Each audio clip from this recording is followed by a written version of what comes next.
Hello students, hope you are safe and sound. Today we are into the last session of the chapter triangles. In the previous class, we started off with exercise 7.3. A few questions were left out. So let's start today's class with those questions. This is question number 2 of your exercise 7.3. AD एक समद्विबाहु त्रिभुज ABC का एक शीर्ष लंब है जिसमें AB और AC बराबर हैं। दर्शाइए कि AD रेखाखंड BC को समद्विभाजित करता है। AD कोण A को समद्विभाजित करता है। Children, here the diagram is not given to you. Now what is given in the question? The question says that AD is an altitude of an isosceles triangle ABC. यानी आपको एक isosceles triangle ABC पहले बनाना होगा. So your triangle, the name of the triangle is A, B, C and it is given कि it is an isosceles triangle. यानी AB और AC आपस में equal है. और क्या दिया है कि AD is an altitude. What is the meaning of altitude? A line segment from A perpendicular to the opposite side. शीर्षलंब यानी यहाँ पर क्या होगा? आपको यहाँ पे 90 डिग्री बन रहा है. So this is how you have made the diagram now. तो given में क्या क्या है आपका? AB is equal to AC and AD is an altitude. ठीक है? What have you to prove? You have to prove that AD bisects BC. यानी ये जो लाइन है AD BC को बाइसेक्ट कर रहा है. So what do you mean by bisect? Dividing into two equal parts. तो यानी आपको प्रूव करना है यहाँ पर कि BD is equal to DC. तो यहाँ हम लिख देते हैं दैट इज आपको क्या प्रूव करना है? BD is equal to CD. अगर ये प्रूव हो गया तो हम कह सकते हैं कि AD bisects BC. What is the second part? AD bisects angle A. यानी कि आपको प्रूव करना है कि ये जो लाइन AD है शीर्षलंब कोण A को समद्विभाजित कर रहा है. Which means you have to prove that these two angles are equal to each other. यानी यहाँ क्या करना है आपको? That is angle BAD. This angle BAD is equal to angle CAD. This angle CAD. This is what you have to prove. Now children, this is not new to you. Many sums you have done of the same type, but still आपको थोड़ा सा revision हो जाएगा. So now अब आप क्या करेंगे? You will take both the triangles, right? तो what are the triangles? In triangle BAD and triangle CAD. So what are the equal parts? What are the equal parts, children? The first one, AB is equal to AC, जो कि आपको दिया हुआ है. AB is equal to AC. The reason is given. Second part क्या होगा? देखिए, you can see that this AD belongs to both the triangles. That means it is common. So we have AD is equal to AD. The reason? Common. Next, the third one. You know that AD is a altitude, है ना? अगर altitude है तो यहाँ पे भी 90 degree और यहाँ पर भी 90 degree. Which means angle ADC. Angle ADC is equal to angle ADB. Angle ADB is equal to 90 degree. And what would you write in the bracket here? Since AD is an altitude. ये तीनों आपको equal parts हो चुका है. Now you have to prove that by which congruence condition they are congruent. So what will you write? So by कौन सा congruence rule? See here. ये triangle लेते हैं हम. This is 90 degree, that means it is a right angle. This is also right angle and this is also right angle. Both are equal.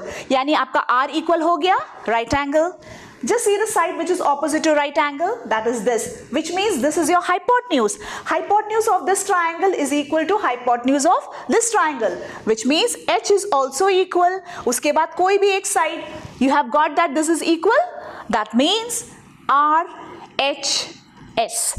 So by RHS rule, triangle कौन सा हमारा BAD is congruent triangle CAD. आपका दोनों triangle congruent हो चुका है. Now all the corresponding parts will be equal to each other. तो हमें ये दोनों ही एक साथ मिल जाएगा, है ना. So what is it? पहला वाला हमारा था BD is equal to CD, है ना. BD और CD इक्वल हो गया आपका, and the reason will be by CPCT. यहां पे आप इंप्लाइज डाल सकते हैं.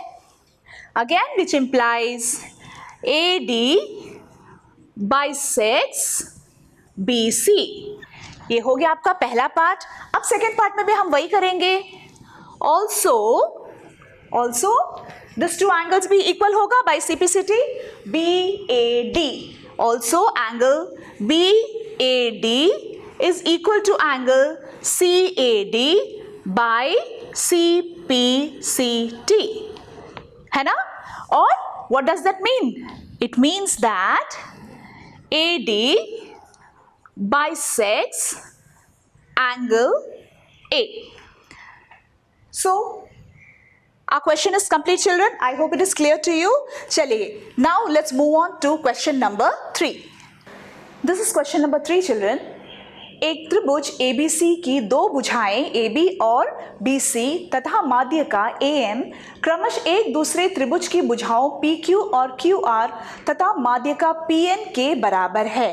दर्शाइए कि त्रिभुज ABM और त्रिभुज PQN सर्वांगसम है और त्रिभुज ABC और त्रिभुज PQR आपस में सर्वांगसम है. Now children, here what is given in your question?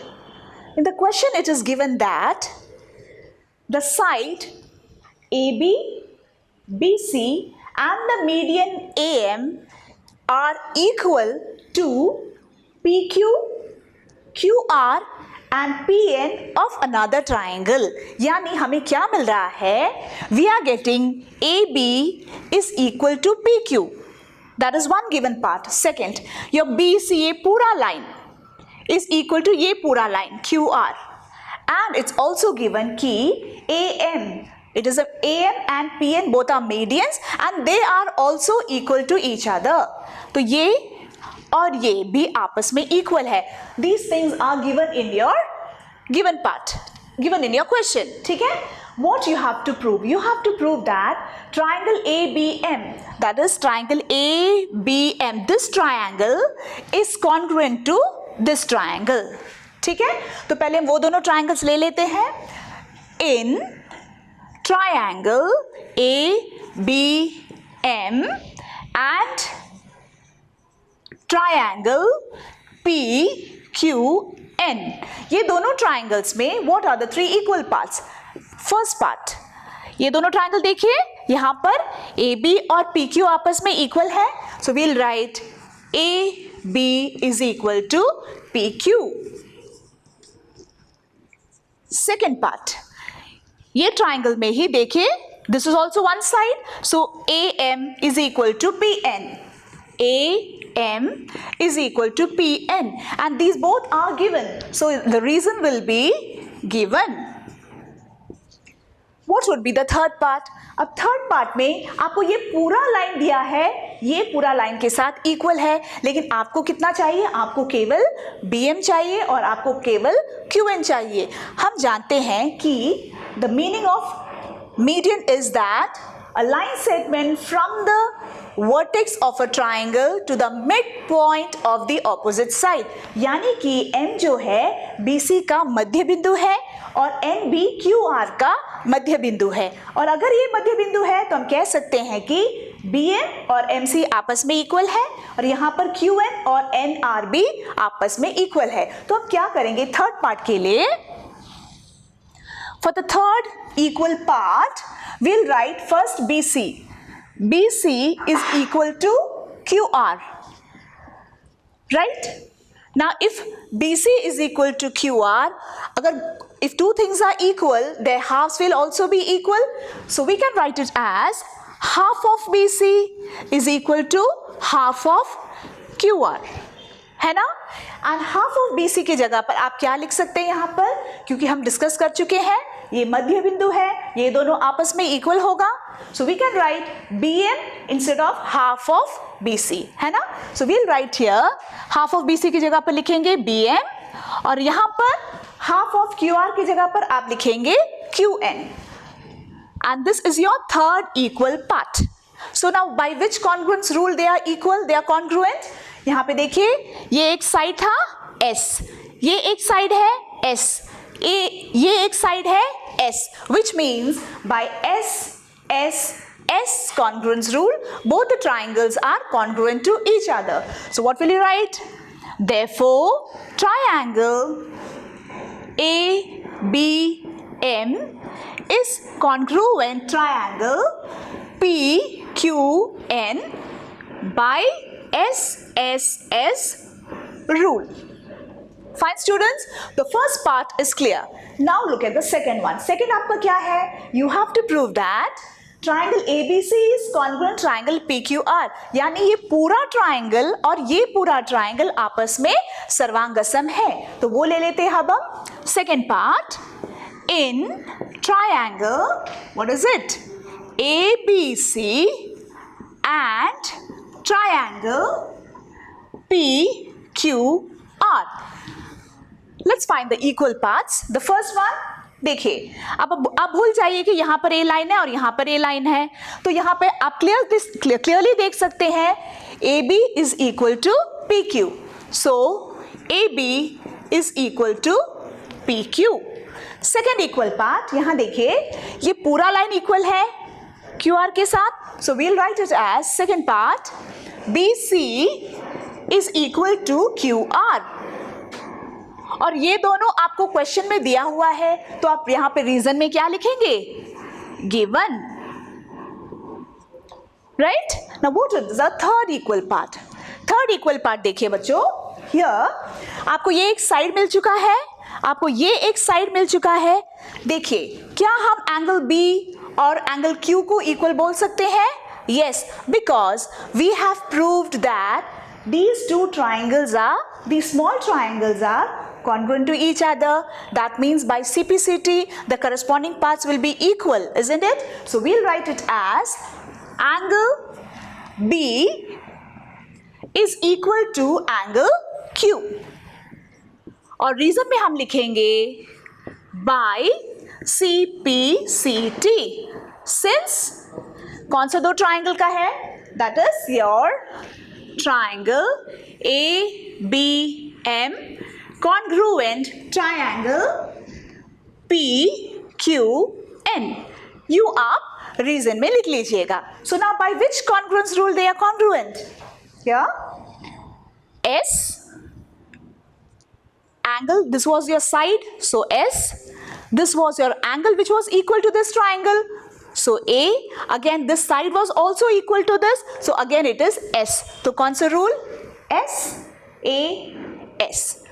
Therefore triangle ABC is congruent triangle PQR by SAS. So by SAS congruence rule, both the triangles are congruent to each other. Fine students, I hope this question is also clear to you. Let's move on to the next question. Look at the fourth question children. BE और CF एक त्रिभुज ABC के दो बराबर शीर्षलंब हैं. RHS सर्वांगसमता नियम का प्रयोग करके दर्शाइए कि ABC एक समद्विबाहु त्रिभुज है. Children, here also the diagram is not given to you, which means you have to read the question carefully and you have to draw the diagram. Now what is given in your question? It's given कि BE and CF are two equal altitudes of a triangle ABC. A triangle ABC. Let's draw a triangle ABC. A triangle ABC. ABC. Okay, what else is given? That BE and CF are equal altitudes. पहले altitude BE and CF are altitudes. What is an altitude? A line segment from the vertex perpendicular to the opposite side. यानी कि यहाँ पे क्या होगा आपका 90 degree और यहाँ पर भी 90 डिग्री. और क्या दिया है? It's equal altitudes, which means the altitudes BE और CF जो है आपस में equal है. So ये सब आपको आपका गिवन में दिया हुआ है. देखिए मैंने गिवन में लिखा हुआ है BE is equal to CF. BE and CF are equal to each other and BEA ये एंगल या फिर these two angles also, any one angle you can take, they are 90 degree. Now what is the question? The question is that you have to prove that this is an isosceles triangle. Isosceles triangle माने आपको prove करना है कि AB और AC आपस में equal है. You have to prove that AB is an isosceles triangle, which means you have to prove AB is equal to AC. ठीक ना. आपको याद होगा बच्चों, सेम इस टाइप के क्वेश्चन जो है हम ऑलरेडी कर चुके हैं, उसमें मैंने आपको दो मेथड बताया था. तो यहाँ पर आप कौन सा ट्राइंगल्स लेंगे? देखिए क्वेश्चन में क्या लिखा है, you have to use RHS congruence rule. अगर हम ये ऊपर का ट्राइंगल्स लेते हैं जैसे कि BEA एंड CFA, यदि मैं ये दो ट्राइंगल्स लेती हूँ, ये तो आपका 90 डिग्री इक्वल होगा. इस 90 डिग्री का जो ऑपोजिट साइड है दैट इज AB, वो भी आपको इक्वल होना चाहिए, तभी हम RHS यूज कर सकते हैं. लेकिन यहाँ पे तो वो इक्वल नहीं है, वो आपको प्रूव करना है. Which it's very clear that you should not take these two triangles, you have to take the lower part triangles, that is triangle BEC and CFB. ठीक? Okay, now in triangle BEC and triangle CFB, ये दोनों triangles में let's search the equal parts. Now the first equal part, here we know that BE is equal to CF. It is given to you, so we'll write BE is equal to CF. ये आपका given है. Second, हमें पता है कि ये शीर्षलंब है इसलिए 90 डिग्री होगा. So BEC, angle BEC equal to angle, this angle that is CFB. ये दोनों क्या है? 90 डिग्री है. और इसका रीजन क्या है? Since BE and CF are altitudes. This is the reason.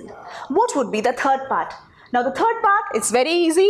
देखिए दोनों ट्राइंगल के लिए BC है ना? So BC जो है उभयनिष्ठ है. So it is third one is BC is equal to BC and the reason is common. So we've got all the three equal parts. Now is it RHS? Let's have a look here. अब हम ये triangle ले लेते हैं. यहाँ पर 90 degree, that means आपका right angle equal हो गया. राइट एंगल के ऑपोजिट क्या है आपका? Hypotenuse. So this was common, so this is also equal. ये आपका H हो गया है ना. और कोई भी एक साइड, तो आपका इसमें A साइड इक्वल हो रहा है. That means by RHS the two triangles are congruent. तो हम यहाँ पे क्या लिखेंगे? So by RHS rule triangle, हमने कौन से ट्राइंगल लिए थे? Triangle BEC is congruent triangle CFB. दोनों ट्राइंगल आपस में कॉन्ग्रुएंट हो गए. अब हमें क्या प्रूव करना है? AB is equal to AC. लेकिन AB और AC जो है ये ट्राइंगल्स का पार्ट नहीं है. हमारा पार्ट सिर्फ यहाँ तक है, ये पूरा नहीं है. लेकिन because these two triangles are congruent to each other, इस ट्राइंगल में एंगल B और इस ट्राइंगल में angle C, are they equal? Yes, they are equal by CPCT. So we'll write here implies angle, direct B लिख सकते हैं हम, angle B is equal to angle C by CPCT. दोनों angles equal हो गए. अब because the two angles are equal, the opposite sides will also be equal. How? By the converse of isosceles triangle property, है ना? यदि दो angles equal है तो उनके सम्मुख भुजाएं भी बराबर होती हैं. So what will we write here? In triangle ABC, ये पूरा ट्राइंगल में, since angle B is equal to angle C, क्योंकि एंगल्स इक्वल हैं, we have AB is equal to AC. हमने प्रूव कर दिया कि AB और AC आपस में इक्वल है, तो हम ब्रैकेट में क्या लिखेंगे? By converse of isosceles triangle property. This is the reason. और मैं बार बार दोहरा रही हूँ बच्चों, अगर आप ये नहीं लिखना चाहते हैं तो आप क्या लिखेंगे? The sides opposite to equal angles of a triangle are equal. अब हमने प्रूव कर दिया कि the two sides are equal. What does that mean? This means that triangle ABC is an isosceles triangle. I hope this question is clear बच्चों. Now with this question I have completed your exercise 7.3.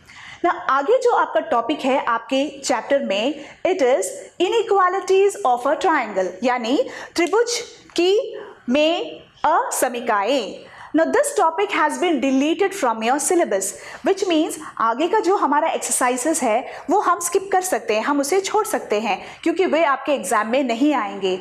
But under this topic you have got two important theorems. These theorems are very important for your further classes, for your further chapters also children, so you should know it. So let's see both the theorems. First से शुरू करते हैं. This is your first theorem children.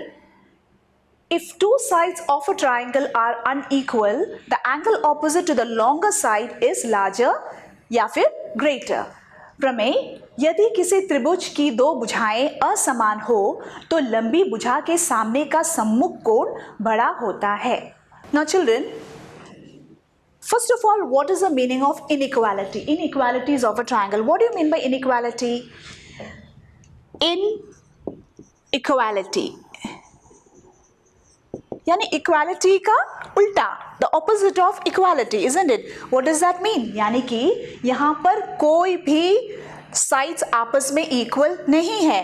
That is, ना तो ये isosceles triangle है ना ही वो इक्विलेटरल ट्राइंगल है, which clearly means that we are talking about a scalene triangle, that is विषमभुज त्रिभुज. ठीक है, तो अगर वे अनइक्वल हैं,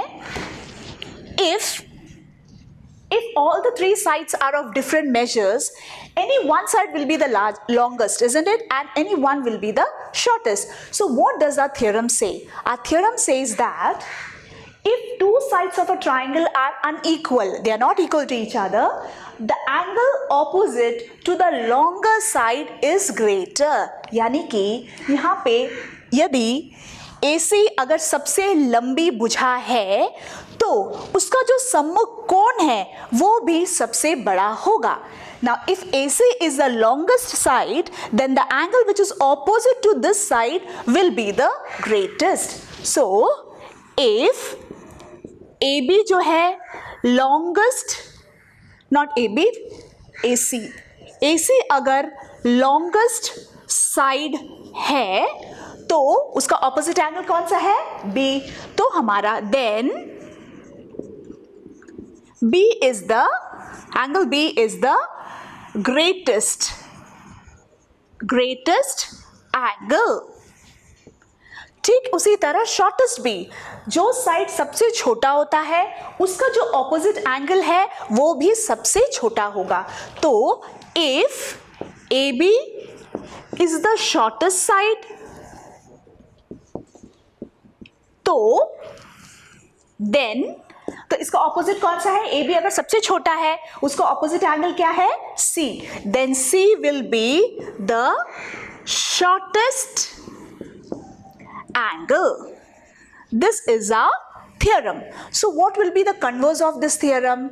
जस्ट उसका उल्टा कि in a triangle whichever angle is the greatest, सबसे बड़ा जो एंगल है उसका ऑपोजिट का जो साइड है वो सबसे लंबा होगा। अगर कोई एंगल छोटा है तो उसका जो सबसे छोटा है उसका जो ऑपोजिट साइड होगा वो उस ट्राइंगल का सबसे छोटा साइड होगा। This is your first theorem. चलिए अब हम देखते हैं the next theorem. Children, this is your triangle inequality theorem. The sum of the length of any two sides of a triangle is greater than the length of the third side. Hindi में देखिए, त्रिभुज की किन्हीं दो भुजाओं का योग तीसरी भुजा से बड़ा होता है।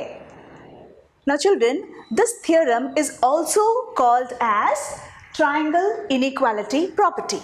What does this theorem say? The theorem says that the sum of two sides of a triangle is always greater than the third side. यानी एक ट्राइंगल में आप जब भी दो साइड को ऐड करेंगे वो तीसरा जो साइड है उससे हमेशा अधिक ही रहेगा। ठीक है, यानी आप ये दोनों को ऐड करेंगे तो इससे बड़ा होगा, ये दोनों को ऐड करेंगे तो इससे ज़्यादा होगा। तो मान लेते हैं ये जो AB है इस साइड का जो टोटल लेंथ है दैट इज A सेंटीमीटर, और ये जो AC है वो B सेंटीमीटर, और आपका BC जो है इसे हम C ले लेते हैं और इसे हम A ले लेते हैं। Okay, so these are the measures of the three sides. Suppose यानी कि अगर मैं A और B को ऐड करती हूँ this should be greater than C। So A plus B को अगर हम लोग जोड़ते हैं it should be greater than the third side यानी कि C। अगर मैं A और C को ऐड करती हूँ it should be greater than B, और अगर मैं B और C को ऐड करती हूँ it should be greater than A। तो इन ऑल द वेज कोई भी दो साइड को अगर आप ऐड करते हैं it should always be greater than the third side. Fine students, और अगर ऐसा ग्रेटर नहीं आता है, आपको इक्वल टू या लेस देन आता है, it is not a triangle, you can not form a triangle. For example मैं लेती हूं 2 सेंटीमीटर, 3 सेंटीमीटर एंड 5 सेंटीमीटर। मान लेते हैं कि ये तीनों जो है इस ट्राइंगल का साइड्स है। ट्राइंगल का नहीं, आपको देखना है कि वो एक ट्राइंगल फॉर्म हो रहा है या नहीं। तो अगर मैं इस तरह मैं देखती हूँ, इफ आई ऐड 2 and 5, मैं 2 और 5 को ऐड कर रही हूँ, so it should be greater than the third side यानी कि 3। तो 2 + 5 is 7, 7 is greater than 3। Okay, मैं अब ऐड करूंगी ये साइड और ये साइड यानी कि 3 and 5। What is 3 + 5? That is 8. 8 is greater than the third side यानी कि 2। Okay. Now I am going to add 2 and 3. 2 + 3. What is 2 + 3? It is equal to 5. हमारा तीसरा साइड क्या है? 5, यानी कि आपको जो है equal to 5 आ रहा है। This is not possible because children, आप practically आप try करके देख लीजिए। When you construct a triangle, how do you construct? आप हमेशा सबसे लंबा वाला साइड आप बनाते हैं, है ना। सपोज कीजिए कि आप 5 सेंटीमीटर का एक बना दिए, 5 सेंटीमीटर। ओके, उसके बाद आप क्या करते हैं कंस्ट्रक्ट करने के लिए? दूसरा जो सेकेंड पार्ट है उसे आप कॉम्पस पे लेंगे, है ना। यहाँ से आप कट करेंगे, यहाँ से भी कट करेंगे। That is how you form a triangle, right. अब मैं लेने जा रही हूँ 5 सेंटीमीटर हो चुका है, अगला है 2 सेंटीमीटर। तो मैं 2 सेंटीमीटर कॉम्पस में लूंगी and I will cut an arc, मैं एक छाप काटूंगी। तो यहाँ यूं आएगा, यहाँ से कट करके यूं आएगा। फाइन स्टूडेंट्स, अब मैं 3 सेंटीमीटर लूंगी कॉम्पस में। जब मैं 3 सेंटीमीटर यहाँ से लेकर जब मैं कट करती हूँ, you will get this way, माने they both will intersect on this line itself, which means you will not get a triangle. So whenever it is equal, you will get a straight line, not a triangle. और अगर suppose कीजिए कि आप कुछ और measures ले रहे हैं, जैसे कि 2, 3 और 8। ओके, तो यहां पर भी जब आप इन सबको ऐड करेंगे आपको 8 + 2 is 10. That is greater than 3. Okay, that is fine. Again, 8 + 3 आपको 11 आ रहा है. 11 is greater than 2. Both the parts are satisfied. Look at the third one. You will get 2 + 3. that is 5. 5 is not greater than the third side. You're getting less than 8. Now this is also not possible. You will not get a triangle. जब आप practically उसे करेंगे, पहले आप 8 centimetre बनाएंगे, right? फिर आप 2 centimetre लेंगे अपने कॉम्पस में. जब आप 2 सेंटीमीटर लेंगे, सपोज कीजिए कि यहाँ पे एक छाप आ रहा है, आर्क आ रहा है, ठीक है. अब जब आप 3 सेंटीमीटर लेंगे, आप यहाँ से यहाँ कहीं आ जाएगा. दैट मीन्स वो कहीं पे भी इंटरसेक्ट नहीं करेगा. इसलिए it's very clear that every part should be in the form of greater than. So I hope this part is clear, children, ki in a triangle always whenever you add 2 sides it should always be greater than the third side. So I hope both the theorems are clear, children. Now with this we have come to the end of the chapter triangles. Agar main quickly brush karu what we have learned in the whole chapter, what did we learn? In the beginning I told you about few important terms, that is median, altitude, angle bisector, perpendicular bisector, और उसके अलावा about the point of congruences. उसके अलावा हमने सीखा the criteria for the congruence of triangles. So what were they? They were SAS, ASA, then SSS, AAS and RHS. These were the criteria, right? Other than that, we also learned few properties, angle sum property, isosceles triangle property, and the 2 properties that we learned today. And what else did you learn? You learned that whenever a triangle is given to you and you have to prove that 2 sides are equal, तो आप क्या करेंगे? आप उसे 2 parts में divide करेंगे. You will prove that both the triangles are congruent to each other and hence all the corresponding parts will be equal to each other, है ना? Also you learned CPCT. What was the full form of CPCT? Corresponding parts of congruent triangles. यानी कि सर्वांगसम त्रिभुजों के संगत भाग. लेकिन Hindi medium के बच्चे CPCT यूज कर सकते हैं बच्चों. सो हमने बहुत सारे क्वेश्चंस किए हैं ये वाला चैप्टर में. मैं आशा करती हूँ कि आपका ये जो पूरा कॉन्सेप्ट है of congruence of triangle is clear to you children. So we'll meet in the next class with a fresh new chapter. Till then keep learning.